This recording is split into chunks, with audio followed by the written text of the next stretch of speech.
غزاي خندق يعني شال هالكندن موضوع هالكندن كغزاي أحزابي شي بيوتري أحزاب جمع حزبة بمفهومة نوانية يستقالين حزب واتا جروبك مروف كباوريان بديدو بوچونك هي وبرنامج سياسيان هي وباوريان بدستا ودستكردني دسالات هي وتومار كراون بالرسمي أتشنا منافسة يكتريو الليرة ما بس لأحزاب ما بس لجولك لغطفان لقريش لهم أو جماعتاني ككوبون ومحاربي بيغمبر صلى الله عليه وسلم أم غزايا لمانجي الشوالي صالي بينجمي كوتشي الرويدا هو يكشي أو بوك كافر كان لود النيابون إيتر أجري أو نماوة هرتي روزك بجاب وخوي بكوت دجاتي إسلامو وميدي هبه بسر يا ظالم تعزل ودر شو خاصة دو شر بدر أحد أو قوة نفوزي كتعزم مدينة هيتي قريش همون رنجي خوي كوكردو لأحدا سركوتني چي نسبي بدس هنا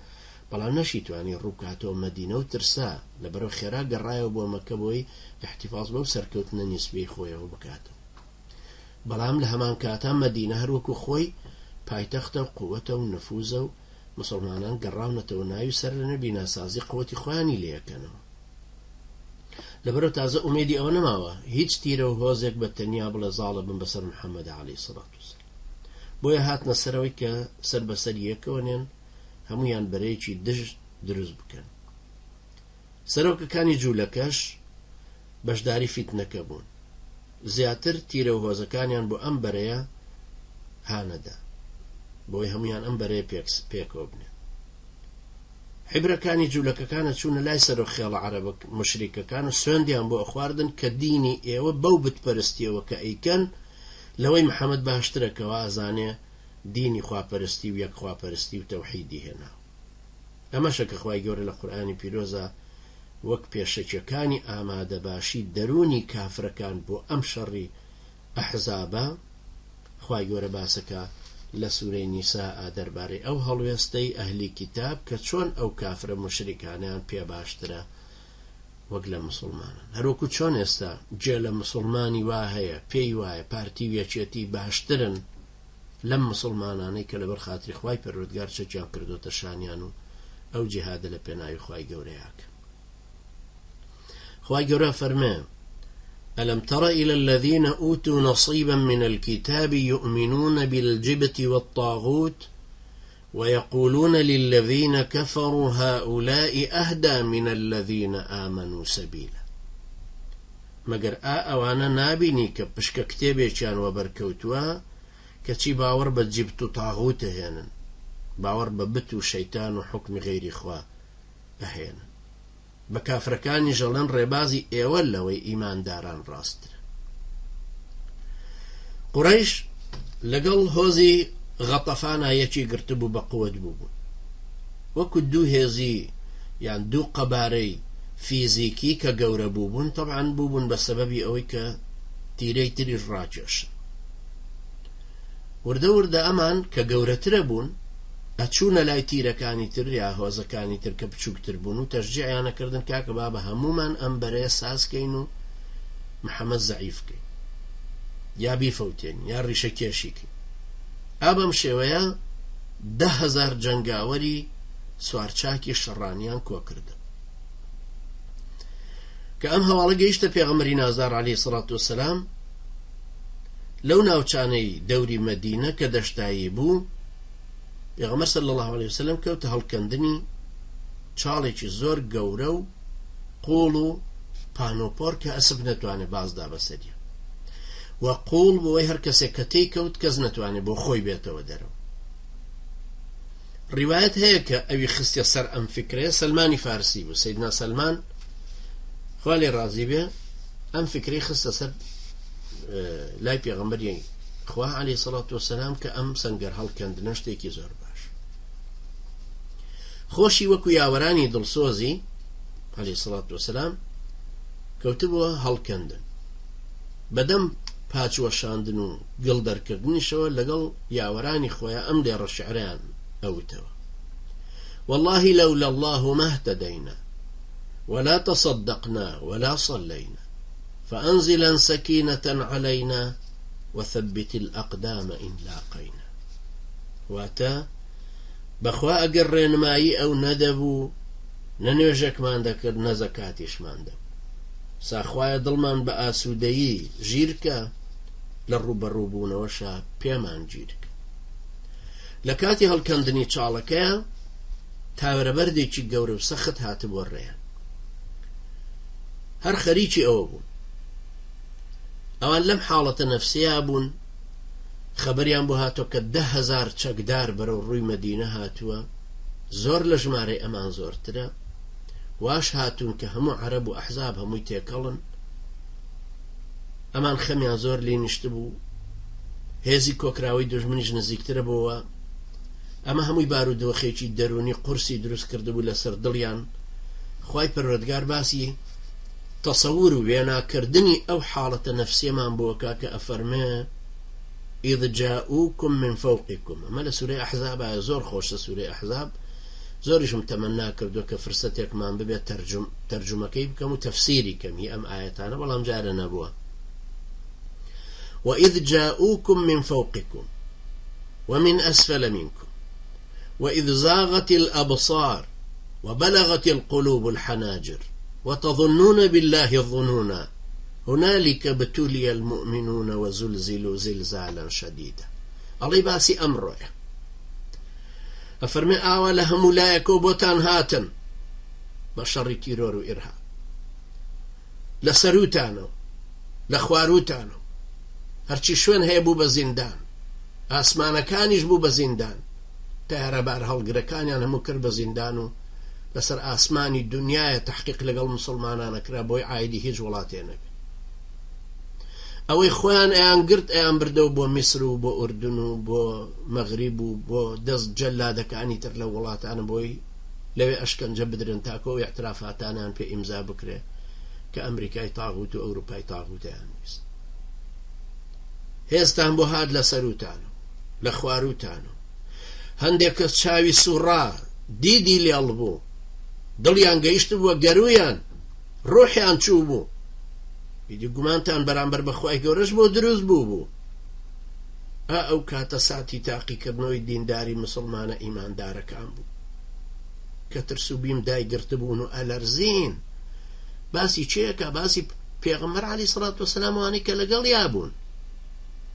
ئەنجا فەرمێ ئەتود لە بوو مەلەرزەدان پارسەنگیان بزر کردووە، پارسەنگیان لەدەست داوە.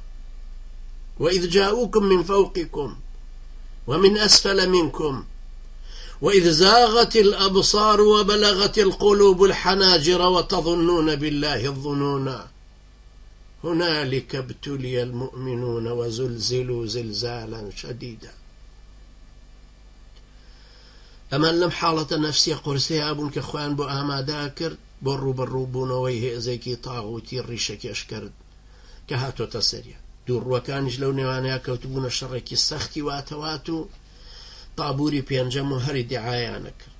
وەکو خۆی گەورە باسی ئەوانیش دەکا و سەیری کە بەم ئوسلوبە قورئانیە فەرمێ وإذ يقول المنافقون والذين في قلوبهم مرض ما وعدنا الله ورسوله إلا غرورا. دووڕوەکانیش و ئەوانەی کە دڵ و دەرونیان نەخۆش بوو. ئەمانەی دڵ و دەرونیان نەخۆشە عەزیزانی من وا نەزانن هەر لە ڕیزی دووڕوەکانن. ئەمە دووشتی لێکجودان کە بە یەکتریانەوە عەتفەکاتەوە. إذ يقول المنافقون مە دووڕوەکان والذين في قلوبهم مرض. ئەم دڵ نەخۆشانە هەر لە ڕیزی مسلمانانان. ما وعدنا الله ورسوله إلا غرورا. دووڕوەکان و ئەوانەی کە نەخۆشی لە دڵیانە هەیە ئەیانوت خۆ پێغەمبەرەکەی هەر بۆ فریودانی ئێمەوە ئەم وعدەیان پێداوین نەعوذ بالله. هەردوو لا هەروە مایەوە تا ماوەیەکی زۆر. ئەوان هاتوون بەڵام ناتوانن بربەستەکە ببڕن کە چاڵەکە. دەواریان لێدا و سنگەریان لێدا و خۆیان حازر کردو و چاوەڕی دەرفەتەکەن بەڵام ڕێگایان. کافرەکان چەند جار هەوڵیان ناچاڵەکە ببڕن و بپەڕنەوە بە ئەسب خۆیان لێدا و ئەکەوتنە ناوی نەیانەتوانی، چونکە لەم بەرەوە هەر کەسێک کەوتە چاڵەکەەوە ئەمانەیاندایە بەر تیر. هەر کەسێک نزیکی ئەو بەری چاڵەکە ئەکەوتەوە ئەمان لێرەوە یەکسەر تیریان پێوە نا ئەشڵەژانە نەیەتوانی بێتە ناو چاڵەکە و بیبڕ. جا پێغەمبەر صلی الله عليه وسلم بە سعدی کوڕی مەعاز کە سەرۆکی هۆزی ئەوس بوو، هەروەها بە سعدی کوڕی عوبادە کە سەرۆکی هۆزی خەزرەج بوو کە گەورەترین هۆزی مەدینە بوون، پێی فەرمون بۆ ئەوەی خوێن نەڕژێ بڕۆن پرۆژەیەکی ڕێکەوتن بخەنە پێش چاوی دوژمن، ئەگەر ڕازی بن واز لەم جەنگە بهێن و بگەڕێنەوە سەیەکی خورمای مەدینەیان لە بەرامبەرا ئەدەنێ.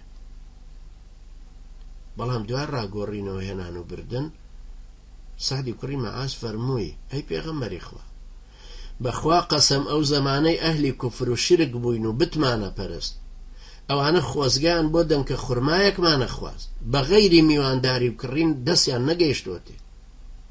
ئیتر چۆن کە ئێستا خوای گەورە بەم ئیسلامە مەزنە ڕێزی لێناوین و بە جەنابیشتان بەهێزی کردوین سامانی خۆیان بدەین، بەخوا قەسەم غەیری شمشێریان نادەین، بەخوای گەورە حکمی نێوان مامکە. پێغەمبەری خوا عەلەیهی سەڵات وەسەلام پێی خۆش بوو، فەرمووی فەئەنتە وەذاک، دەی باشە ئەوە تۆ ئەو بۆ چوونەت. دواتر کە پێغەمبەر صلی الله عليه وسلم هەستی کردوا کافرەکان ناڕەحەت بوون، چونکە هیچ مەرجێکی نەخستنە پێش چاو.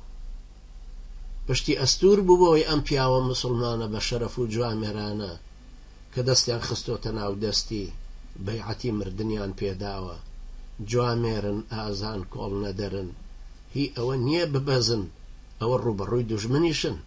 ئەم شارە هی ئەمانیشە، شاری مەدینە هی ئەم دوو سەعدە بەڕێزەیە، سعدی کوڕی مەعاز و سعدی کوڕی عوبادە، ئەمان تایە سەروەر و سەرکردن. خەمی ئەوان نییە کە شارەکەیان وێرانە بێ و کوڕیانە کوژرێ، خەمی ئەوانە ئەم عەهد و بەیعەتەی دایان بەم پێغەمبەرە نازدارە عەلەیهی سەڵات وسەلام چۆن نشستی لە ڕێگایە دێن و ترسنۆکی ئەنوێن. پێغەمبەری خوا عەلەیهی سەڵات وسەلام ویستی درز بخاتە ناو ڕێکەوتنی نێوان ئەحزابەکان خۆیان، بە تایبەتی نێوان ئەوانی کە لە دەوروبەری مەدینە بوون و جوولەکەکانی بەنی قوڕێزە کە هاوپەیمانی ئەوان بوون، لە ناو مەدینەشا ئەژیان. مەختورەتەکە لەوێ بوون، بەنی قوڕێزە لە ناو مەدینە بوون و پەیوەندیشیان بە جەبهەی دەرێ هەبوو کە بەرامبەر مسلمانان وەستاون. دیسان لە ناو مەدینەیە دەورێکی خراپیانە بینی بۆ شەڕی واتەوات و ڕێکلامکردن، لە ناو شەڕێکی ئیدعایان دروست کردبوو، کاریگەری دەرونیان دروست کردبوو لە ناو مسلمانان. ئەمەش ئەلحەمدوللا بۆ پێغەمبەری نازدار عەلەیهی سەڵات وسەلام چووە سەر.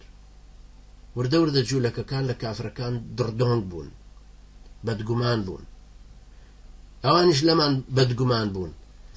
قوڕیشەکانیان باشە گەر محەممەد عەلەیهی سەڵات وسەلام لەگەڵ جوولەکە ڕێک نەکەوتووە، ئەم جوولەکانە گەر لەگەڵ محەممەد ڕێک نەکەوتون، بۆچی محەممەد لە یەکێکیان نادا لە ناو شاری مەدینێ کە ئەشزانێ پەیوەندیان بە ئێمە هەیە و دێن و ئەچن.